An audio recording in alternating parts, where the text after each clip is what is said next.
할렐루야. 우리 선하고 아름다우신 하나님께서 허락하시는 자비와 은혜와 평강이 우리 그라치 반석교훈 교우들의 삶과 가정 위에 가득 임하기를 간절히 원합니다. 특별히 무더운 날씨로 인하여서 지친 우리의 삶이 성령의 바람으로 인하여서 회복되기를 간절히 원합니다. 여러분 참 더우시죠? 오늘따라 여기가 또 유독 더 덥네요. 지난 한 주간도 참 더운 시간들을 우리는 보냈습니다. 그래서 저는요, 지난 주 중에 더위를 잠시 잊고자 가족들과 함께 수영장에 좀 다녀왔습니다. 신나게 물놀이를 하고 이제 샤워장에서 몸을 씻고 옷을 갈아입을 때였어요. 갑자기 멀리선가 어디선가 한 할아버지의 음성이 제 귓가에 들려왔습니다. 할아버지는요, 먼저 들어온 아저씨를 향해서 이 빈 이 샤워겔 통을 그냥 두지 말고 쓰레기통에 버리라 라고 이야기했습니다. 그러면서 할아버지는 굉장히 분노하면서 황당한 표정을 지었고요. 또 그 이야기를 들은 아저씨도 굉장히 어이없다라고 하는 표정을 지었습니다. 왜냐하면 그 아저씨가 독일어를 할 수 없는 외국인이었기 때문입니다. 분명히 자신을 향해서 뭔가를 지금 이야기하고 있는데 자신은 지금 무슨 이야기를 하고 있는지 도저히 모른다고 하는 그런 표정을 짓고 있었어요. 이 화가 난 할아버지는요, 이야기가 통하지 않았다라는 사실을 깨닫고 멀리서 보고 있는 저를 향해 다가왔습니다. 그리고 이렇게 이야기했습니다. 너 독일어 할 수 있지? 저 사람한테 통역 좀 해줘. 여러분, 제가 누구입니까? 독일어가 유창하진 않지만 제가 지금껏 오스트리아에서 눈칫밥을 얼마나 먹었겠습니까? 눈치짬이 상당합니다. 그래서 저는 대충 이 외국인 아저씨를 향해서 설명했어요. 사실 내가 저 할아버지보다 여기를 더 먼저 왔는데 그래서 잘 알아. 저 할아버지가 이 빈통이 네 거라고 생각해서 하는 거니까 별로 신경 쓰지 마. 제가 이야기를 하자 두 명의 표정이 다 좀 이상해지기 시작했습니다. 저는 분위기가 조금 이상하다라는 사실을 깨닫고 서둘러 샤워장을 벗어났습니다. 뒤에 서로 중얼거리는 소리가 있었지만 더 이상 제가 관여하고 싶지 않았어요. 아마도 여러분들 이러한 경험들이 분명히 있으실 것입니다. 샤워장에서 큰 소리를 치는 할아버지와 같은 분을 만나서 당황하신 분들도 분명히 있을 거예요. 유럽에는 CCTV가 필요 없다라고 합니다. 왜 필요 없는지 혹시 아십니까? 할아버지 할머니들이 창문에서 하루 종일 지켜보고 있기 때문에 유럽에는 CCTV가 필요 없다라고 합니다. 그분들이 위법의 상황이 되거나 도덕적으로 문제가 되면 항상 이야기를 하곤 해요. 이곳에서의 문화와 또 질서에 대해서 서툰 우리는 지적받는 것에 대해서 굉장히 두려워하기도 하고 당황하기도 합니다. 이렇게 남의 일에 참견하고 간섭하는 사람들을 가리켜서 우리는 뭐라고 이야기할까요? 이들을 향하여서 오지랖이 넓다, 오지랖이 넓은 사람이다 라고 하는 이러한 표현들을 하곤 합니다. 여러분, 오지랖이라고 하는 이 단어, 이 오지랖은요, 원래 윗도리에 입는 겉옷의 앞자락을 의미하는 단어라고 합니다. 그래서 윗도리에 있는 그 겉옷의 앞자락이 오지랖이 넓다라고 하면 그 겉옷이 넓게 나타난 거예요. 그래서 다른 옷들을 감싸버리는 것을 의미하는 단어가 바로 이 오지랖입니다. 그래서 사람들을 참견하고 간섭하는 그 모습을 가리켜서 오지랖이 넓다라고 이야기한다라고 합니다. 요즘은 이 오지랖이 넓은 사람을 가리켜서 뭐라고 이야기하냐면 오지라퍼라고 이야기하죠. 뒤에 어떤 사람 이 알을 붙여서 오지라퍼라고까지 이야기합니다. 이는 비단 한국만의 문화가 아니죠. 앞서 제가 이야기했듯이 우리가 살고 있는 이 서양의 문화권에서도 잘 나타나는 모습 가운데 하나입니다. 그래서 영어권에서는 오지랖 넓은 사람을 가리켜서 비지바디라고 이야기한다라고 합니다. 독일어는 제가 뭐라고 하는지 잘 모르겠어요. 네, 우리 끝나고 유경선 집사님한테 따로 물어보시기 바랍니다. 일반적으로 우리는 오지랖이라고 하는 표현을 부정적으로 사용할 때가 참 많아요. 굳이 하지 않아도 되고 자신에게 이익이 없음에도 불구하고 자신의 시간과 노력을 써가면서 참견하고 간섭하는 오지랖퍼들이 있습니다. 특별히 개인적인 삶이 강조되는 이 현대 사회에서 이 오지랖은 불필요한 과잉 행동처럼 느껴지기도 합니다. 그런데 여러분, 참 흥미롭게도요, 오늘 우리가 함께 읽은 이 성경 말씀 속에 나온 사도 바울의 모습, 마치 오지랖이 넓은 사람처럼 느껴집니다. 도대체 어떤 모습을 통해 저는 이 사도 바울을 오지랖이 넓은 사람, 오지랖퍼다라고 이야기하는 것일까요? 오늘 우리가 함께 읽은 이 빌레몬서는요, 사도 바울이 빌레몬을 향하여서 쓴 편지입니다. 누구를 향해서 썼다고요? 빌레몬을 향해서 썼다고요. 빌레몬서는요, 단 한 장입니다. 즉 바울이 빌레몬에게 보낸 이 편지는 바울이 쓴 편지 가운데 가장 짧은 분량을 가지고 있는 그러한 편지예요. 그래서 빌레몬서 한 장을 읽으면요, 여러분 성경 66권 가운데 이제 65권이 남은 것입니다. 네, 엄청나게 여러분들에게 혜택이 있는 이 빌레몬서예요. 먼저 이 빌레몬서 누구에게 썼다고요? 오늘 뭐 이야기 안 하시기로 작정하셨나 봐요. 그렇죠? 누구에게 썼다고요? 빌레몬에게 썼어요. 이 빌레몬이라고 하는 사람은요, 골로새 지역에 살고 있던 그리스도인입니다. 바울의 전도를 받아서 예수님을 믿게 된 사람이 바로 이 빌레몬이었어요.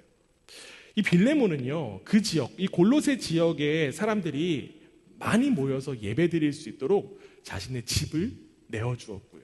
자신의 집을 내어주었다라고 하는 의미는 집이 컸다라고 하는 의미겠죠. 그래서 부자다라고도 이야기할 수 있습니다.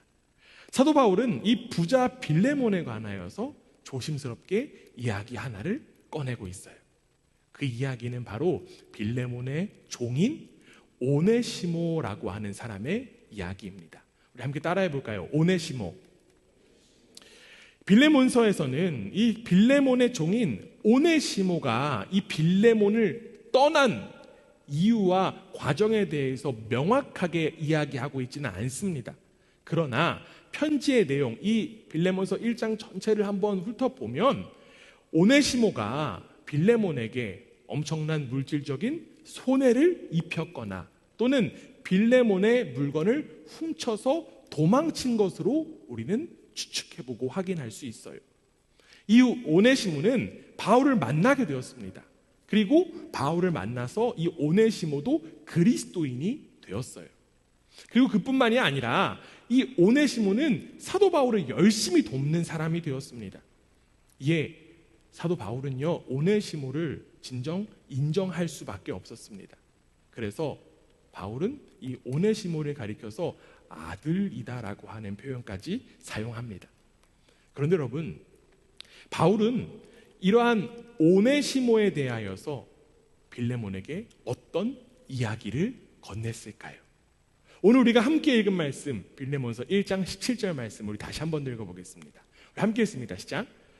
그러므로 내가 나를 동역자로 알진대 그를 영접하기를 내게 하듯 하고. 지금 바울은요, 이 빌레몬을 향해서 종인 오네시모를 받아달라라고 하는 이야기를 건네고 있습니다. 심지어 바울은 이 오네시모를 향하여서 나 자신 바울을 대하는 것처럼 대해 주십시오라고 이야기하고 있습니다. 사도 바울은 제가 보기에 참 오지랖이 엄청나게 넓은 사람인 것 같습니다. 사실 두 사람의 문제예요. 빌레몬과 오네시모의 문제입니다. 그럼에도 불구하고 자신이 이렇게까지 관여하고 개입해서 편지까지 보내는 이 바울의 모습, 저는 오지랖퍼다라고 감히 이야기할 수 있을 것 같아요. 바울은 빌레몬이 오네시모를 다시 받아주기를 꺼려할 수 있겠다라고 생각했던 모양입니다. 그래서 바울은 이렇게까지 이야기합니다. 빌레몬서 1장 18절 말씀입니다. 우리 함께 읽습니다. 시작. 그가 만일 내게 불의를 하였거나 내게 빚진 것이 있으면 그것을 내 앞으로 계산하라. 바울은 지금 오네시모가 빌레몬에게 손해를 끼친 것이 있으면 그 부분까지도 내가 추후에 다 계산하겠다, 감당하겠다라고까지 하는 이야기를 합니다. 여러분, 바울의 오지랖력이 참 대단하게 느껴집니다. 도대체 바울은 왜 이렇게까지 오지랖을 부렸던 것일까요? 바울은 왜 이렇게까지 오지랖퍼가 된 것일까요? 빌레몬서 1장 9절에 이러한 말씀 있습니다. 함께 읽습니다. 시작. 도리어 사랑으로서 간구하노라. 나이가 많은 나 바울은 지금 또 예수 그리스도를 위하여 갇힌 자 되어. 지금 바울은 무엇을 이야기하냐면 사랑을 이야기하고 있습니다. 바울은요, 사랑의 마음을 가지고 지금 빌레몬을 향하여서 편지를 쓰고 있습니다. 바울의 그 사랑에 관하여서, 야, 바울이 진짜 오네시모를 지극히 사랑하는구나라고 생각할 수 있습니다. 물론 바울은 자신을 성실하게 도운 오네시모 너무나도 사랑했습니다. 그런데 여러분, 바울은 단순히 오네시모만 사랑한 것이 아니었습니다. 바울은 빌레몬도 사랑했어요. 그는 빌레몬을 진정으로 사랑했기 때문에 사랑으로 지금 빌레몬에게 편지를 보내고 있는 거예요. 혹자는 이 바울이 빌레몬을 사랑했다라고 하는 이야기를 듣고 이렇게 생각할 수도 있을 것 같습니다. 목사님, 바울이 빌레몬을 사랑했다라고 하면요, 빌레몬 편들어서 오네시모 혼내야 되는 것 아닙니까? 오네시모에 대해서 벌 줘야 되는 것 아닙니까? 빌레몬의 편을 들어서 오네시모를 뭔가 혼내지 않는 그런 모습들, 빌레몬을 과연 사랑한다라고 볼 수 있을까요? 물론 바울은 그렇게 할 수도 있었을 것입니다. 그런데 여러분, 바울은요 진정으로 빌레몬을 사랑했어요. 그렇기 때문에 그는 빌레몬이 사랑의 모습, 사랑의 도전을 통해서 예수님 닮기를 원했던 것입니다. 빌레몬서 1장 6절에 이런 말씀이 있습니다. 함께 읽습니다. 시작. 이로써 내 믿음의 교제가 우리 가운데 있는 선을 알게 하고 그리스도께 이르도록 역사하느니라. 우리는 여기서 사랑이라고 하는 개념에 대해서 다시 한 번 더 짚고 넘어갈 필요가 있습니다. 기독교를 가리켜 흔히 사랑의 종교라고 이야기들을 하죠. 우리는 하나님이 사랑의 하나님이라고 하는 사실을 믿습니다. 여러분, 사랑의 하나님은 믿으십니까? 그리고 우리는 그 사랑으로 사랑의 삶을 살아야 함도 믿습니다. 그런데 문제가 있어요. 어떤 문제가 있냐면 우리가 받은 그 사랑, 그리고 우리가 해야 될 그 사랑을 우리가 잘 모른다라고 하는 사실입니다. 우리가 하나님께 받은 사랑, 그리고 우리가 해야 될 사랑은 어떤 사랑일까요? 사랑의 사도인 요한의 이야기에 한번 귀를 기울여 보겠습니다. 요한 1서 3장 16절 말씀이 있어요. 함께 읽습니다. 시작. 그가 우리를 위하여 목숨을 버리셨으니 우리가 이로써 사랑을 알고 우리도 형제들을 위하여 목숨을 버리는 것이 마땅하니라. 아멘. 지금 요한은요, 우리가 사랑을 알게 되었다라고 이야기합니다. 그런데 그 사랑을 어떻게 알게 되었습니까? 예수님께서 우리를 위하여 목숨을 버리셨기 때문에 우리가 사랑을 알게 되었다라고 지금 이야기합니다. 사실 우리에게는 사랑이 없어요. 단지 사랑의 느낌만 있을 뿐입니다. 그러다 보니까 사랑스러운 사람 사랑하는 일에 익숙합니다. 또한 사랑이라고 하는 감정이 들면 그것이 사랑이다라고 착각해요. 물론 이 감정 자체도 사랑이라고 할 수도 있습니다. 그러나 이러한 감정에 매인 사랑은요, 한계가 있을 뿐이에요. 사랑스러운 대상이요, 영원히 사랑스럽지 않기 때문입니다. 그렇기에 우리가 손쉽게 하는 사랑은 진정한 사랑이라고 할 수 없습니다.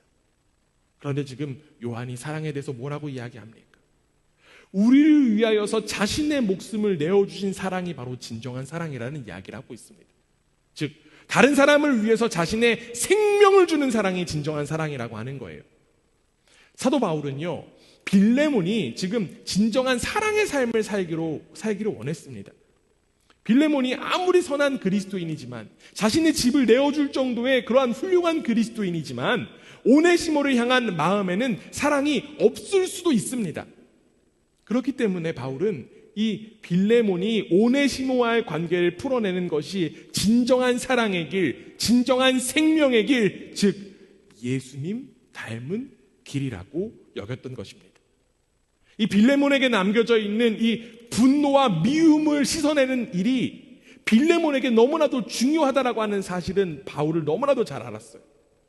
비록 인간 빌레몬에게는 그 사랑의 길이 너무 힘들고 어려울지라도 그 모습을 버리고 오네시모를 형제로 받아들이는 도전을 감당할 때 비로소 예수님의 사랑 가운데 거한다라고 하는 사실을 바울은 알았던 것입니다. 우리 사랑하는 그라치 만석교 교회 여러분, 여러분들은 어떠한 사랑을 하고 계십니까? 하나님의 사랑으로서 사랑의 삶을 살아간다라고 하면서 여전히 사랑이라고 하는 감정에만 집착하며 사랑하고 있지는 않으십니까? 팀 켈러 목사님은요, 내가 만든 신이라고 하는 책에서 이러한 이야기를 합니다. 연인의 폭행과 가학행위를 허용하거나 완전히 콩깍지가 씌어 병적인 관계를 보지 못한다면 사랑이 우상화된 것이다. 우상 숭배하면 노예가 된다. 사랑의 콩깍지가 씌워졌기 때문에 그 관계가 병적인 관계가 되고 그로 인하여서 내가 노예가 된다라고 하는 사실입니다. 우리 사회에 만연한 데이트 폭력, 가정 폭력 이런 이야기들 들여다보면 어떻습니까? 다 사랑한다라는 이야기밖에 안 해요. 그런데 여러분, 그 사랑이 진짜 사랑입니까? 그런 사랑은 진짜 진정한 사랑이 아닙니다. 이 사랑은 단지 자신의 욕망을 채우기 위한 잘못된 사랑일 뿐이에요. 사랑이라고 표현할 뿐이지 그것들은 폭력이고 억압일 뿐입니다. 우리가 해야 하는 진정한 사랑, 그리고 우리 가운데 임한 진정한 사랑은 바로 하나님의 사랑인 줄 믿습니다. 나를 있는 모습 그대로 받아주신 그 사랑, 나를 위해서 목숨을 버리신 그 사랑, 여전히 부족한 모습이지만 계속적으로 나를 위해서 기다려주시는 그 사랑이 바로 저와 여러분 가운데 심겨져 있기 때문에 이제 우리는 사랑의 삶을 살아갈 수 있는 거예요. 사랑의 사도 요한은요, 우리가 해야 하는 그 진정한 사랑이 무엇인지에 관하여서 분명하게 이야기합니다. 요한일서 3장 23절이에요. 우리 함께 읽습니다. 시작. 그의 계명은 이것이니 곧 그 아들 예수 그리스도의 이름을 믿고 그가 우리에게 주신 계명대로 서로 사랑할 것이라. 지금 요한은요, 예수 그리스도의 이름을 믿고 그리스도께서 명하신 대로 사랑하라고 지금 이야기하고 있습니다.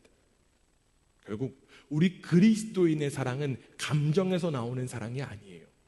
우리 그리스도인의 사랑은 어디에서부터 비롯되냐면 믿음에서부터 비롯됩니다. 믿음이 사랑보다 앞서 있는 거예요. 우리는 사랑도 믿음으로 합니다. 우리의 마음속에서 마구 감정이 솟구쳐 올라서 하는 사랑이 아니라고 하는 사실입니다. 연약한 그 사랑의 감정, 한계가 있는 그 감정으로 사랑하는 것이 아니라 하나님께서 저와 여러분을 사랑하셨기 때문에 우리도 사랑할 수 있는 것입니다.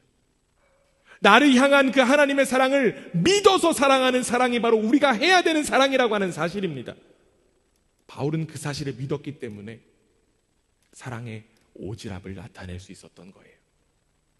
하나님을 향한 그 믿음 안에서만 진정한 사랑을 할 수 있다라고 하는 사실을 기억하고 사랑의 도전을 실현하는 저 여러분 되기를 주님의 이름으로 축원합니다. 바울에게는요, 이 빌레몬이 오네시모를 받아주는 그 사랑을 해야 진정한 사랑의 삶을 살아갈 수 있다라고 하는 믿음이 있었습니다. 즉, 빌레몬이 오네시모와의 관계를 통해 우리가 잠언의 말씀, 우리가 지금 관계라고 하는 주제의 가장 핵심 말씀인 이 잠언의 표현으로 바꾸면 빌레몬이 오네시모와의 그 부딪힘을 통하여서 예수님 닮은 존재로 변화될 수 있다라고 지금 바울은 믿었던 거예요. 여러분, 사람은 사람과 부딪혀야 변화될 수 있습니다. 앞서 제가 바울이 오지랖퍼라고 말씀드렸죠. 여러분, 바울은 오지랖이 넓은 사람이 맞습니다. 다른 사람과의 관계까지 관여하기 때문에 그렇습니다. 그러나 그의 오지랖 함부로 비난할 수 없어요. 왜냐하면 바울의 오지랖에는 사랑이 있기 때문입니다. 우리는 오지랖의 넓은 사람을 가리켜서 비난하곤 하지만 모든 오지랖을 비난할 수는 없습니다. 왜냐하면 우리도요, 오지랖으로 인하여서 사랑 얻은 존재이기 때문입니다. 여러분, 누구의 오지랖이 여러분 가운데, 저와 여러분 가운데 임했습니까? 말씀 한번 볼게요. 로마서 5장 8절입니다. 함께 읽습니다. 시작. 우리가 아직 죄인 되었을 때에 그리스도께서 우리를 위하여 죽으심으로 하나님께서 우리에 대한 자기의 사랑을 확증하셨느니라. 할렐루야. 바울은요, 우리가 사랑받을 자격이 되지 않는다라고 이야기합니다. 우리가 죄인이다라고 하는 이야기를 해요. 즉, 우리가 그분에서 도망칠 때, 우리가 그분을 거부할 때, 우리가 그분을 반대할 때, 우리가 그분의 원수가 되었을 때 예수님은 사랑으로 우리를 위해서 죽으셨습니다. 예수님의 삶 역시나 오지랖의 삶이다라고 이야기할 수 있을 것 같아요. 예수님은요, 사람들이 예상하지 못한 장소에 나타나셔서 그 상식을 벗어난 사람들을 친히 만나셨습니다. 그리고 그들의 친구가 되어주셨습니다. 직업과 출신 성분, 부, 그리고 성별, 병과 죽음이라고 하는 경계선을 뛰어넘으셔서 먼저 다가가시고, 먼저 말을 건네시고, 먼저 친구가 되어주신 그 예수님이야말로 진정한 오지랖퍼가 아닌가라는 그런 생각을 해봅니다. 그리고 그 오지랖이 넓으셨던 예수님, 이제는 그 오지랖으로 인하여서 생명 얻은 우리를 향해서 그 사랑의 오지랖퍼의 삶을 살라고 요청하십니다. 여러분, 누가복음 10장에는요 우리가 아주 잘 아는 말씀이 나옵니다. 어떤 말씀이냐면 바로 선한 사마리아인의 비유예요. 여러분들이 잘 아시다시피 어떤 사람이 예루살렘에서 여리고로 가다가 강도를 만나게 되었어요. 그래서 그는 죽을 수밖에 없는, 죽어야 마땅한, 또 죽을 정도에 이르게 되었습니다. 마침 레위인과 제사장이 그 옆을 지나가게 되었어요. 그리고 그 강도 만난 사람을 보고 그들은 피하였습니다. 그런데 그 사람을 보고 피하지 않은 사람이 있었죠.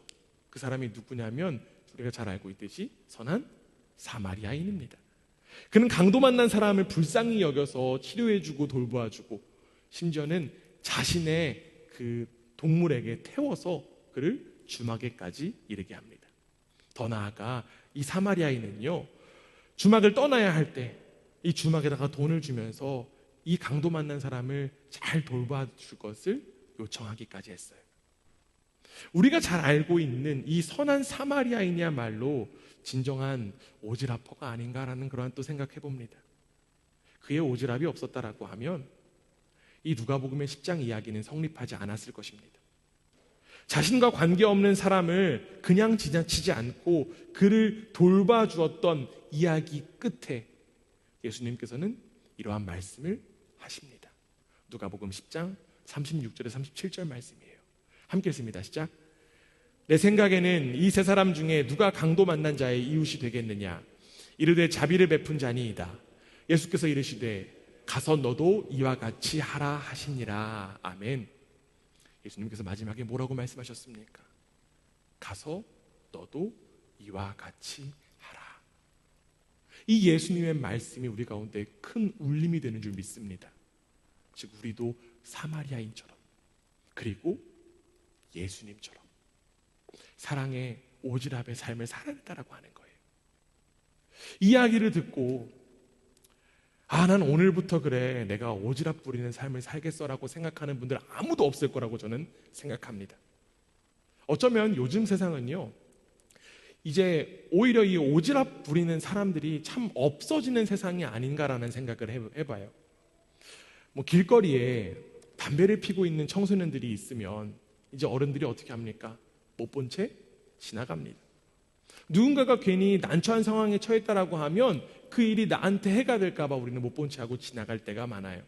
괜히 참견했다가 내가 더욱더 큰일 당할지 몰라, 괜히 참견했다가 더욱더 귀찮은 일이 있을지 몰라 라고 하는 생각을 하면서 그 자리를 피합니다. 그렇기 때문에 저는 이 시간을 통하여서 여러분들에게 함부로 오지랖의 삶을 살아갑시다라고 이야기하고 싶지는 않습니다. 그런데 여러분, 문제가 한 가지 있어요. 이렇게 오지랖의 넓은 사람들을 향하여서 손가락질하는 사회가 되다 보니까 어느덧 사랑마저도 없어진 모습이 우리 속에 있다는 것입니다. 우리는 사랑의 삶을 살도록 부름받았음에도 불구하고 내가 괜한 오지랖 부리는 것은 아닐까라는 그러한 생각에 갇혀서 사랑의 삶을 살아가지 못할 때가 너무나도 많습니다. 여러분, 결국 중요한 건 사랑이에요. 우리가 회복해야 되는 모습 바로 사랑입니다. 그렇다면 여러분, 이 사랑의 오지랖 어떻게 나타내는 것일까요? 간섭과 관심의 경계 속에서 애매하게 위치한 이 오지랖, 내가 어떻게 하면 더욱더 사랑으로서 나타낼 수 있을까요? 다시 오늘 본문 빌레몬서에 우리는 귀를 기울여 보기 원합니다. 사도 바울은 이러한 이야기를 했어요. 빌레몬서 1장 8절에서 9절 말씀입니다. 우리 함께 읽습니다. 시작. 이러므로 내가 그리스도 안에서 아주 담대하게 내가 마땅한 일을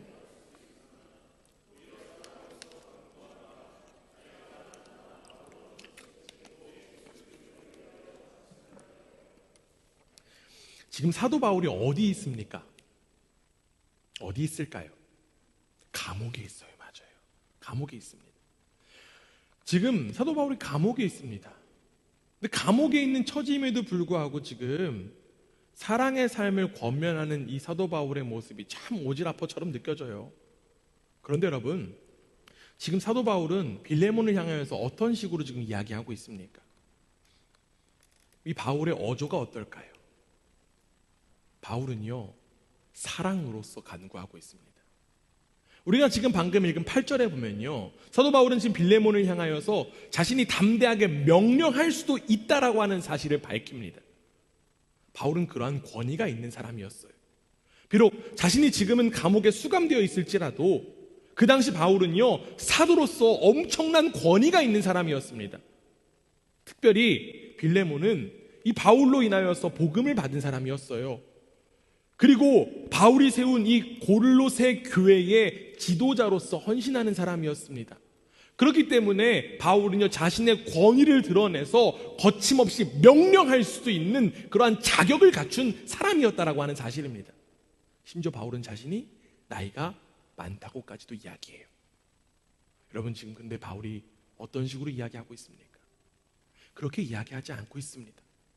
오히려 바울은요, 빌레몬을 향하여서 조심스럽게 권면하고 있습니다. 결국 선택은 빌레몬이 하는 거예요. 바울은 빌레몬을 진정으로 사랑했고 빌레몬을 존중했습니다. 빌레몬이 스스로 사랑의 삶을 결정하기를 바울은 바랬던 거예요. 우리는 여기서 사랑의 오지랖이 무엇인지에 대해서 확인할 수 있습니다. 사랑의 오지랖은 자신의 생각을 다른 이들에게 강요하는 것이 아닙니다. 단지 새롭게 생각해 볼 수 있는 여지, 새롭게 도전할 수 있는 여지를 열어주는 것입니다. 사도 바울은요, 고린도전서 13장에서 이러한 이야기를 하고 있어요. 고린도전서 13장 4절에 이렇게 되어 있습니다. 우리 함께 읽습니다. 시작. 사랑은 오래 참고, 사랑은 온유하며, 시기하지 아니하며, 사랑은 자랑하지 아니하며, 교만하지 아니하며. 여러분, 사랑은요, 오래 참고 온유하며 교만하지 않습니다. 우리가 진정으로 누군가를 사랑해서 오지랖을 부리는 상황 가운데 놓인다라고 하면 그 방법도 역시나 사랑으로 해야 마땅합니다. 즉, 참고 기다리고 온유하며 교만하지 않게 사랑해야 된다라고 하는 사실입니다. 목회자인 저에게 이 사도 바울과 비슷한 상황에 놓일 때가 참 많음을 돌아봅니다. 성도님들 중에 누가 잘못된 선택을 할 때 그분을 향해서 권면해야 되는 그런 상황에 놓일 때가 있습니다. 상황을 보고 들으면요, 아, 이렇게 하십시오라고 이야기하고 싶을 때가 참 많습니다. 그리고 그렇게 했던 적도 있습니다. 저는 이러한 이야기 했었어요. 제가 담임 목사로서 권면을 하면요, 이러한 수식어를 제가 붙이면서 아, 내 말에 권위가 있다라고 하는 사실을 자꾸 부각했어요. 물론 선택은 그 사람 본인이 하는 것입니다. 그런데 그때는요, 이러한 말을 할 때는요, 제가 제 권면을, 제 이야기를 들었으면 하는 그러한 바람을 가지고 제 권위를 내세우면서 이야기했습니다. 여러분, 결과가 어떤 결과가 이루어졌을까요? 감사하게도요, 제가 이야기한 대로 한 번은 따랐습니다. 그런데 이후에는 다시 한 번 더 되돌아가는 그러한 모습 볼 수 있었어요. 저는 그 모습을 보면서 이렇게 생각했습니다. 나 무시하나? 그런데 이후에 하나님의 사랑을 다시 한 번 더 깨닫고 나서 저의 행동과 말이 잘못되었음을 깨닫게 되었습니다. 왜냐하면 사랑의 하나님께서 저를 향해서 그렇게 사랑해 주시지 않았기 때문입니다. 요한계시록 3장 20절에 보면 이러한 말씀이 있습니다. 사랑의 하나님이 우리를 향해서 어떻게 다가오시는지, 어떻게 일하시는지 우리 함께 한번 말씀 읽겠습니다. 함께 읽습니다. 시작. 볼지어다 내가 문 밖에 서서 두드리노니 누구든지 내 음성을 듣고 문을 열면 내가 그에게로 들어가 그와 더불어 먹고 그는 나와 더불어 먹으리라. 예수님도요, 단지 우리의 마음의 문을 두드리고 계실 뿐입니다. 그 문을 강제로 여실 수 있는 능력 가지신 분이 바로 예수님입니다. 그리고 예수님은요, 그 문을 열고 강제로 들어오실 수 있는 분이 바로 예수님입니다. 그런데 그 예수님마저도 연약한 저를 존중하셔서 기다리고 계셨다라고 하는 사실을 저는 뒤늦게 깨닫게 되었습니다. 저를 향한 주님의 사랑을 깨닫고 나니 사랑의 이름으로 사랑이라고 이야기했던 그 모든 것들이 부끄럽기 시작했습니다. 예수님도 나를 위해서 이렇게까지 기다려주시고 나를 존중해 주시는데, 예수님이 저 사람도 기다려주시고 계시는데 나는 왜 스스로 판단하고 나는 왜 스스로 정죄하는가? 저의 이러한 이야기를 듣고 또 이러한 모습을 보고 누군가는 굉장히 답답해할 수도 있을 것 같습니다. 그러나 여러분, 저를 사랑하시는 그 하나님께서 강제하시는 하나님이 아니시기 때문에 저는 강제할 수 없습니다. 강압적으로 할 수 없어요. 물론 아직도 잘 되지 않는 부분이 너무나도 많습니다. 어떤 부분이 특별히 안 되냐면요, 여기 없죠. 네, 자녀에 대한 부분이에요. 옳지 않은 행동과 말을 하는 자녀의 모습을 보면 참 답답할 때가 많습니다. 저기 서연아, 얘기하면 안 돼? 응? 그래서요, 제가 뭐 화를 내기도 하고요, 윽박을 지르기도 합니다. 그러나 항상 지나고 나면 후회하곤 해요. 이렇게 연약하고 부족한 나도 꾸중받아서 변화된 것 아닌데 온유하게 기다려주신 하나님의 사랑이 있었기 때문에 내가 조금이나마 변화될 수 있었던 것인데. 여러분, 비엔나의 벨베데레 궁전에 가면요, 유명한 그림이 하나 있습니다. 그 그림이 뭐냐면 내 사전엔 불가능이 없다라고 하는 누굴까요? 나폴레옹의 그림입니다. 이 알프스를 넘는 나폴레옹의 모습을 보면서 참 용맹스럽다라고 하는 그런 느낌을 받곤 합니다. 그런데 여러분, 이 나폴레옹이 전쟁에서 진 한 사람이 있습니다. 그 사람이 누구냐면요, 영국의 장군 웰링턴이라고 하는 사람입니다. 이 웰링턴이요, 나폴레옹을 워터루 전투에서 이겼습니다. 이 웰링턴 장군 한 번은 이러한 일이 있었다라고 해요. 그의 부하 중에 한 명이 자꾸 탈영을 한 것입니다. 자꾸 부대 밖을 나갔다라고 해요. 그래서 이 사람에게 이제는 사형의 언도를 내렸습니다. 장군은 이 사람에게 이렇게 말했습니다. 나는 너를 변화시키기 위해서 교육도 시켰고 상담도 해보았어. 너를 변화시키기 위해서 처벌도 해봤고 나는 채찍질도 해봤다. 그러나 너는 여전히 변함이 없었어. 따라서 너는 어쩔 수 없이 죽어야만 한다. 그런데 이때 지혜로운 부하가 이 웰링턴 장군에게 이렇게 말했습니다. 가까께서는 아직 이 사람에게 한 가지 시도하지 않은 것이 있습니다. 장군은 그것이 무엇인지를 물어보았습니다. 이렇게 이야기합니다. 가까는 이 사람을 위해서 용서해 보신 적이 없습니다. 이 웰링턴 장군은 이 충고를 받아들였고 그 부하를 용서해 주었다고 합니다. 이거 어떤 일이 일어났을까요? 그 부하가 변화된 거예요. 다시는 탈영하지 않았고 가장 충성스러운 부하 가운데 한 명이 되었다라고 이야기합니다. 이처럼 용서에는 능력이 있습니다. 이처럼 용납에도 능력이 있습니다. 여러분, 사랑에는 힘이 있습니다. 자꾸만 내 기준에서 강압적으로 윽박지르기만 하면 부러지고 쓰러지고 깨질 뿐입니다. 바로 저와 여러분이 가장 큰 용서를 받은 사람이기 때문에 우리는 용서의 길을 걸어갈 수 있는 것입니다. 사도 바울도 그 사실을 너무나도 잘 알았어요. 그렇기 때문에 그는 빌레몬을 향하여서 온유의 사랑의 권면을 할 수 있었고, 빌레몬의 용서를 통해 오네시모의 변화, 그리고 빌레몬의 변화도 기대할 수 있었던 것입니다. 사랑하는 교회 여러분, 우리 사랑의 하나님은 우리에게 강제하지 않으시는 분인 줄 믿습니다. 오히려 하나님의 사랑에는 자유가 있습니다. 하나님은 우리에게 자유를 주시고 또 어떤 일을 할 수 있는 능력 주시는 분이세요. 그리고 기다리시는 분이십니다.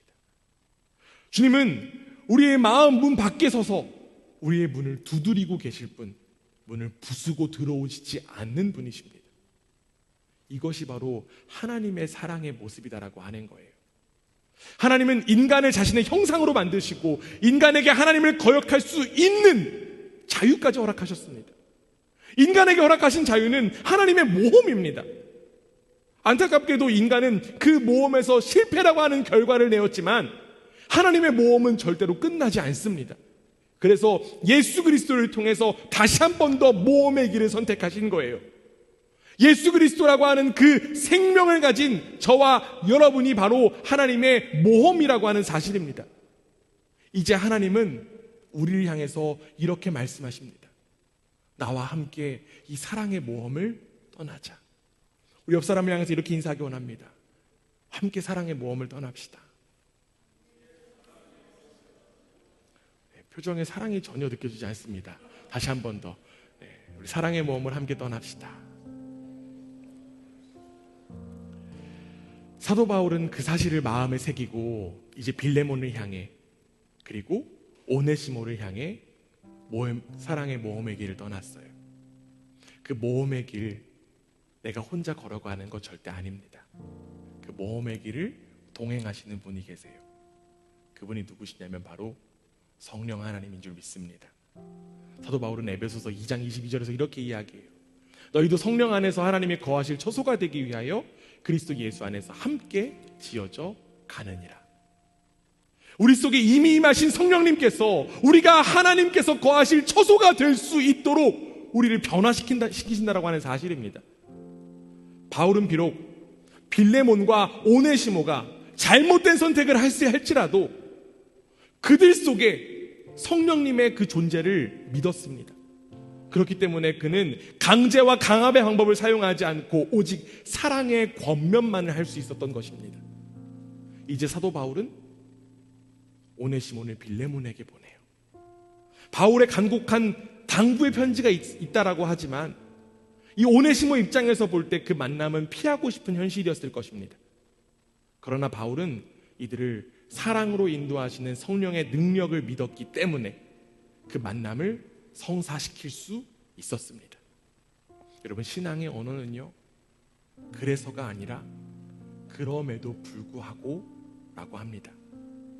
그럼에도 불구하고 이 만남이 용서와 화해로 이어진다라고 하면 이 과정을 통해서 빌레몬과 오네시모도 영적으로 성숙하게 될 것, 변화될 것을 바울은 믿었던 것입니다.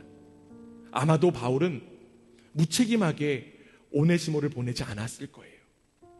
바울은 분명히 오네시모를 위해서 그리고 빌레몬을 위해서 기도했을 것이고 그 기도는 바로 오네시모와 함께 하시고 빌레몬과 함께 하시는 성령 하나님께 기도했을 것입니다.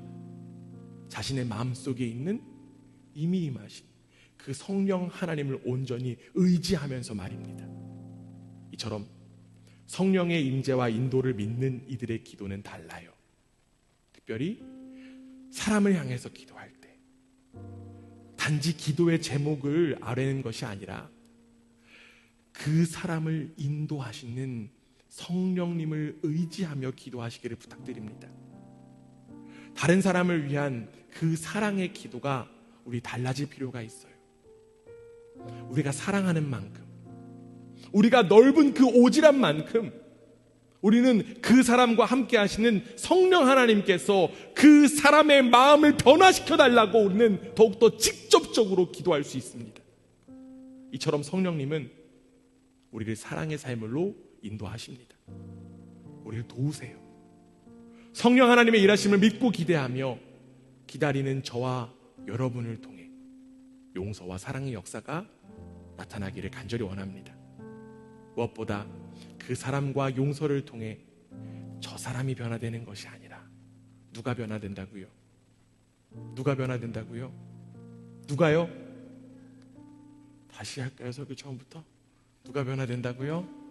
나요. 내가 변화됩니다. 다른 사람을 향한 사랑과 용서를 통해서 그 사람이 변화되기보다 나를 변화시키기 원하시는 그 하나님의 마음을 알고 느끼고 누리는 우리 그라치 반석교회가 되기를 주님의 이름으로 축원합니다.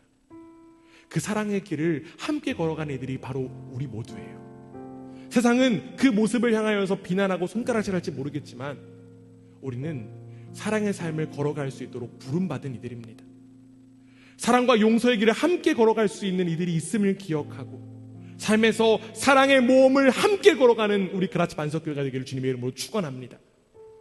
우리가 사랑으로 오지랖 넓은 삶을 살아갈 때 우리의 모습을 통해 진정한 오지랖퍼이신 예수님의 그 모습이 우리를 통해 우리 교회를 통해 나타나게 될 줄 믿습니다. 사랑으로 변화되는 저와 여러분이 주님의 사랑으로 세상을 변화시키는 일에 귀 쓰임 받게 되기를 주님의 이름으로 축원합니다. 아멘.